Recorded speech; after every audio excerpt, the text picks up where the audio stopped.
জীবনে যতদিন শুক্রবার পাবেন 4টা আমল করতে ভুল করবেন না।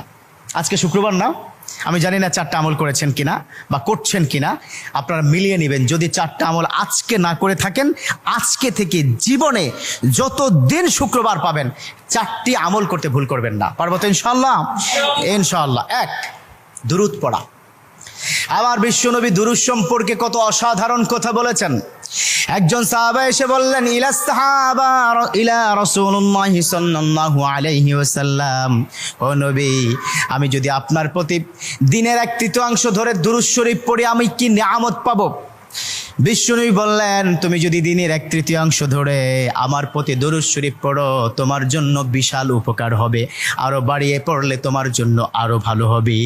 সাহাবা মহা খুশি হয়ে গেলেন, ইয়া রাসূলুল্লাহ, আমি দিনের অর্ধেক সময় জুড়ে যদি আপনার প্রতি দুরূদ শরীফ পড়ি তাহলে কি হবে? বিশ্বনবী বললেন, এটা বিশাল শুভ সংবাদ তোমার জন্য, তার চাইতে আরো বাড়িয়ে পড়লে তোমার জন্য আরো ভালো। সুবহানাল্লাহ। বিশ্বনবীর কথা আবেগতাড়িত হয়ে সাহাবা বললেন, ও নবী, আমি পুরো 24 ঘন্টার যখনই সময় পাবো তখনই যদি আপনার প্রতি দুরূদ শরীফ আমি পড়তে পারি গো নবী। আমার নবী মুচকি এসে বললেন, তাই যদি হয়, ওয়া কানা মাই ফিল জান্নাহ, ও আমার সাহাবা, তুমি যদি 24 ঘন্টা ধরে যখন সুযোগ পাও তখনই দুরূদ শরীফ পড়ো, তুমি আমার সাথে আল্লাহর জান্নাতে যাবে। সুবহানাল্লাহ। এর মানে দুরূদের কি পাওয়ার! দুরূদ এত অসাধারণ। কেউ যদি মান করা দুরুদান, যে ব্যক্তি দুরূদ পড়বে আল্লাহ পাক তার মর্তবা, তার মর্যাদা 10 গুণ বৃদ্ধি করে দিবে। সুবহানাল্লাহ পড়েন। যে ব্যক্তি দুরূদ শরীফ পড়বে আল্লাহ পাক তার আমল নামা থেকে 10টি বদ আমল কেটে দিবে। সুবহানাল্লাহ পড়েন।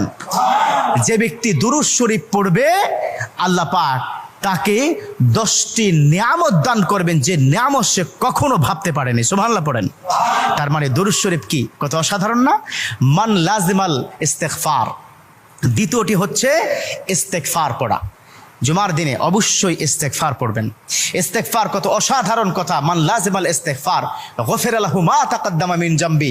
যে ইস্তেগফারটাকে লাজিম করে নেয়, অর্থাৎ কথায় কথায় সময় পেলে আস্তাগফিরুল্লাহ আস্তাগফিরুল্লাহ আস্তাগফিরুল্লাহ আল্লাযী লা ইলাহা ইল্লা হুয়াল হাইয়ুল কাইয়্যুম ওয়া আতুবু ইলাইহি। কোথাও ভুলে হয়তো একটু ফেসবুকে কোন একটা নারীর ছবি চলে আসলো, আস্তাগফিরুল্লাহ স্কিপ করে দিল। এরকম ইস্তেগফার যে ব্যক্তি লাজিম করে নিল, কথায় কথায় সুযোগ পেলে যে ইস্তেগফার পড়ে, আল্লাহ পাক তার পিছনের গুনাহগুলো ক্ষমা করে দেয়। সুবহানাল্লাহ।